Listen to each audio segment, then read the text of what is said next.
Hey everyone, thanks so much for joining me on the Slice of Healthcare podcast. I'm your host, Jared Taylor. Today I'm joined by Mark Menton, the General Manager at HealthSparq. How are you today? Great, Jared. It's a pleasure to be here. Yeah, happy to chat with you. I'm excited to learn obviously more about your background, and so is the audience, and then we can talk more about HealthSparq and some topics you and I wanted to kind of chat through today. So I'd love you to just kick things off, tell us a little bit about your background, and we'll go from there. Absolutely. I've been in technology my whole career and got into healthcare in 2002. It's an interesting story with a guy here in Dallas. I'm based in Dallas. Had a print company, and for the old people that have gray in their hair like myself, you remember you started healthcare. You used to sign up for your health plan. You got a book, like a phone book of doctors, right? And he had a business doing that, and we joined forces and moved that from a print-based business to a online search solution to help people find doctors. And grew it. It was a bootstrap company, and then realized that people needed more information, just name, phone number, address, to find a doctor. So started learning quality information, and then we're getting into the cost transparency space in the late 2000s, early 2010s. At that point, we were looking to grow the business, and we're looking to bring on capital. And during that process, we were approached by HealthSparq, which was a company that grew out of Cambia up in the Pacific Northwest. And instead of bringing on capital and growing the business, we were acquired by HealthSparq. So I joined HealthSparq in 2014. And we grew the business. We're over 55 health plans now that we serve. But then, as we were looking at what was the next growth phase for HealthSparq, and what was the best way to unlock our potential, and began having conversations with Kairos, who serves the health system market. So Graham Gardner, the CEO of Kairos, and myself started having conversations about what it would look like to come together. Our cultures were very much aligned. Our missions were very much aligned. It felt right. And so we announced in April this year we were acquired by Kairos. And so today we're still very focused on health plan business, but we have this really unique opportunity where we have a health system and health plan view of the world, and how do we connect those together? And so that's what we're looking to do here near term. Yeah, and actually, right around the time that acquisition happened, I spoke with Dr. Josby, the chief medical officer there. And now, since we mentioned her name, we can tag her in it. So she'll get a notification for this, whether she wants it or not, which is fun. Sorry, Dr. Josby, in advance. But yeah, so that was super interesting when she was talking through like the reasons behind that acquisition and why it makes a lot of sense. Especially, just kind of it's funny though how it all ties back now to having you on here, and you were involved in that first episode as far as when we were talking about HealthSparq. But I want to switch focus now for those that you gave us a good overview of HealthSparq a little bit, but if it's okay with you, I like to focus on 3 bits just so we can kind of segment why, how, what. You don't have to go through all of them, but I asked that question to every single guest, so I want to stay with the tradition of doing that. And then there's really 2 core things you and I want to discuss here today, and we'll go into that after that. Yeah. So when I think about why HealthSparq, we are very much a mission-driven company, and it's really about helping people make smarter healthcare choices. And doing that, it's interesting. We were founded within a health plan. So again, Cambia owns a Blue Cross Blue Shield licensee in the Pacific Northwest, and they had a belief that people had the right to access information and to have the information available to make smarter choices. And so that's really what HealthSparq is all about, is how do we help people understand their options in healthcare? And that's both from a accessibility, availability, cost, and quality aspect. And how do we bring all that information together into a user interface that really helps guide people to find the right provider? And we do that through a core platform we call HealthSparq One, but it's really two core pieces of functionality are find a doctor and then cost transparency. And the find a doctor piece, everybody's familiar with. You go on your website, your health plan's website. I need to see, is my doctor in network, or my child got allergies? I need to find an allergist around me. So that's one component. But the cost transparency piece is really more of a personalized experience for health plan members. And it's really obviously with the Transparency and Care Act and the No Surprise Act is really taking a front and center role with our business today. But it's really taking claims information about the provider network and being able to say, as myself, I'm logging in based on my benefits, based on my deductible in real time. If I'm going to go get an MRI, I can compare locations, facilities, and see they could cost between $500 and $2,500. And I know before I go see a doctor or before I have something done, what that means to me as a health plan member, as a consumer of healthcare. And that's really what we're all about, is how do we help people understand what their options are, and not just in a general standpoint, but a very personalized experience based on your benefits in real time where you are in your deductible. And so that's what we offer for health plans. So again, our clients are health plans. We serve from national brands down to, we have local and regional clients as well. But we're a white label tool. You'll never see the name HealthSparq on a solution. We're white labeled because we know that we're part of a broader experience that health plans are creating. And we have to fit into that user experience from a broader scale. So we provide white labeled solutions that empower guidance for members. Thank you for sharing that, Mark. That's super helpful. I know the audience will enjoy listening to that as well. One thing that you and I wanted to talk about today is a recent consumer research that HealthSparq's conducted on discrimination in healthcare. Can you talk through some of the findings of that with myself and the audience, and then we'll kind of dive into that a little bit? Right. Well, I don't think it's any surprise that there's an equity problem in healthcare. And we've actually, as a company, HealthSparq has been working. I mean, we do what we can, right? It's a big problem. HealthSparq's not here to solve that problem, but we're doing what we can. And even preceding the survey, I think what's the research we've done, as a general, when we're in front of conferences or even in our own client summits, we always have what we call a patient panel, right? So we bring people from the communities that we're in to talk about their experiences with healthcare. And we try to expose our health plan clients to, these are the real people and the real problems that they're having trying to access healthcare, right? And understand this complex world we live in. But I think the findings are really not a surprise when you think about people want to find providers that they trust, that they can communicate with, and they don't have a sense of, I'm going to be discriminated against because of my race, my ethnicity, my sexual orientation. But we do find that is a legitimate fear, right? And what was most concerning is it's a fear that can also create a barrier to going to receive care. So it's not necessarily just I'm going to be discriminated against, it's I'm going to avoid that by not actually getting the care that I potentially need. So that was probably the most interesting part of it, is how do we help people find providers that they can trust. And a big part of that is obviously language is spoken. So I mean, if I can't communicate with my provider, it's probably not going to be a good outcome for myself, and the provider is going to be challenged to communicate with the patient. And actually a really exciting part about what we're bringing with Kairos is Kairos has really robust, rich data on providers that the health plans don't have today. And we actually have one health plan where we integrated Kairos data and had over 80% of providers added languages spoken from the Kairos data that the health plan members didn't have access to before. So you can think in one area of Pennsylvania where there's a large Chinese population, there were 2 providers that showed up that spoke Mandarin on the health plan's website.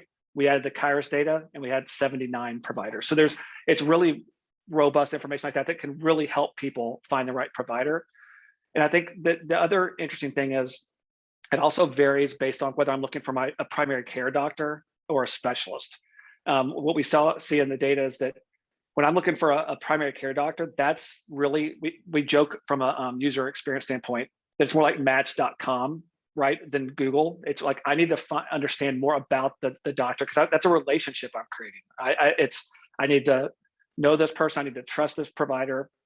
And so things like philosophies of care, patients I treat, people like you, that's a big deal for people, and to be able to know that ahead of time and be able to have confidence I'm going to see a doctor that I can A, communicate with, and B, I know that they treat people like me is a big deal. And we haven't completely solved that problem yet, but having access to that information and making sure that data is available to people, we think is absolutely critical, because again, we don't want people avoiding care just because of a fear. And right, nobody should fear going to see a provider, but we know that it's there. And we have to lean into that and work with our health plans on how can we make data available that can alleviate that fear and ensure people are getting the care that they deserve. Absolutely. Well, what's interesting too, when you talk about health equity, one of our, they come on quite a bit, but one of our close relationships with ChenMed, right? This is something their CEO and the rest of their team members are always talking about. I feel like people are talking about it a lot more today, like maybe even like over the last 2 to 3 years than I used to hear about it in the past. But that doesn't mean it wasn't a problem 2 to 3 years ago, right? We're just talking about it more now. But I think we're actually, like you were saying, it's finally, we're starting to, that's what data is there for, right? We analyze that information to make better decisions and be able to provide better layers of care to those different population types, no matter what it is, right? Whether it's orientation, gender, race, etc. But I'm glad that there's companies like HealthSparq and obviously Kairos that are helping in not only that area, but other similar areas. So that's super helpful. Right. And it's, I think really the groundswell when you think about what happened in 2020 with all the racial uprising and injustice that was protested about. I think it really lit a spark with our health plan clients too, to say we've got to do something about this. And so I think that the good thing is there's intent now behind it and there's investment behind it. And so I think we'll be able to start chipping away at some of these issues that to really, again, it's all about making sure people understand what their options are and feel safe going to get care. Yeah, and that's what data allows us to do, right? If we didn't have the data, the robust data as we do today, helping to kind of streamline those different processes of allowing them to get the care that they need with the providers that they should be dealing with, right? Like you were talking about the language. Right. It's crazy to see some of the outdated information that still exists. And super thankful for companies like yourself and Kairos for putting that extra layer of information on top of it so that patients can make better decisions about their own care as well. So that's super interesting to me. Another thing I wanted to go through with you today, Mark, was kind of talking, going off of this a little bit, but still a little different topic. In your opinion, what steps can healthcare organizations take to facilitate trusting relationships between both patients and providers? And if whoever's watching, my hands are moving. I'm Italian, so you'll see my hands kind of go all over the place here. But sorry, Mark, you can go. I'm generally the same way. No, I mean, I think trust is critical. I mean, whether you're talking about equity and care, but just health plans generally, it's a challenge for them to gain the trust of members because they're the kind of the financial instrument. People tend to trust their providers. I think the way I look at it is, and it goes back, we can tie it back to data. If I'm a member, a patient, a consumer, I'm a person trying to get healthcare. If I'm getting different answers from different people about what's available to me, how much this is going to cost, what does quality mean, then I'm A, confused, right? And then B, I don't who do I trust? Because my health plan tells me one thing and my provider is telling me something different. So we believe that freeing up the data is going to actually help create trust, because we believe no matter where you access the information, whether you start at your health plan, you start at your provider, or you could start at Google, we believe that all that information should be available to you as a consumer of healthcare, and it should be consistent. And I think that's probably the foundation upon which trust is going to be built, is that when I ask a question, I get the same answer regardless of who I ask it of. Whether it's, again, what are my options for who I can see? How much is it going to cost me? What does this look like from a quality and outcomes perspective? We've got to make sure that there's consistent data and information available to people before they're going to trust you. Because right now, why would I trust healthcare? Because I get different answers from different people. Yeah, you're 100% right. It's when you're getting all these different answers from different people, it becomes hard to make decisions about your care. Well, we're going to see, like, this is what really excites me. Pandemic was horrible, right? But I've seen more digital health innovation over the last like 12 months than probably the last like 5 years. And it seems like it is not only like the hottest space to be in, but the most exciting space to be in. And most of these companies, not all, have both, obviously they're going to go up in value and be able to drive revenue, but also outside of a lot of other spaces, when you're dealing in digital health, you're also going to do some good for the patients. And I feel like other industries don't get that level of like, you're making money, but you're also hopefully driving some positive change in healthcare. This is something I talk with through Nick Desai, the founder of healthcare and the CEO and founder of Hey Renee. Him and I always talk about this, how it's amazing. You see how much money gets invested into healthcare in the past, but why aren't we seeing the cost get lowered? Why aren't we seeing it get easier? I think with the new batch of companies you're seeing and the companies like HealthSparq and Kairos, that we're starting to do both. It's not just one or the other, it's both. Yeah, I think, and we have to, right? I mean, well, that's another joke I have is we say it's an unsustainable system, or unsustainable market, yet it keeps sustaining itself. So it's kind of one of those things where we have to make an impact on the cost and I say cost and quality. And I think that when you talk about digital health, it addresses equity as well, where access to care. If I can just text somebody and I can get a clinical answer via text versus having to get on a bus and go across town to find a doctor. I mean, there's a lot of good that's going to come from, like you said, the lockdowns really force people to think creatively, and even real traditional providers are trying to figure out how they deliver care virtually. So I think that we've seen a tipping point finally with digital care kind of coming to the center, to the main stage of healthcare. And I think it's going to add availability, accessibility, but also better outcomes and quality. And again, it's distributed evenly or more equally, right? Than where you have certain pockets of centers of excellence of healthcare where it might be limited how to get to it. With digital, anybody can have access to it. So I think that it's a really exciting time to be doing what we're doing. But I agree with what you said. Bending the cost curve has to be part of the equation. And I think if we don't do that, then we're not solving the core problem. No, then we're just building lots of new companies that don't actually help. Right. Yeah. Anyway, using the balloon. Yeah, exactly. Well, Mark, I hope we can have you on again soon, because I had a lot of fun chatting with you today. I want to thank you again for being a guest, and wish you and HealthSparq the best of luck with everything. Awesome. Thanks, Jared. Had a great time.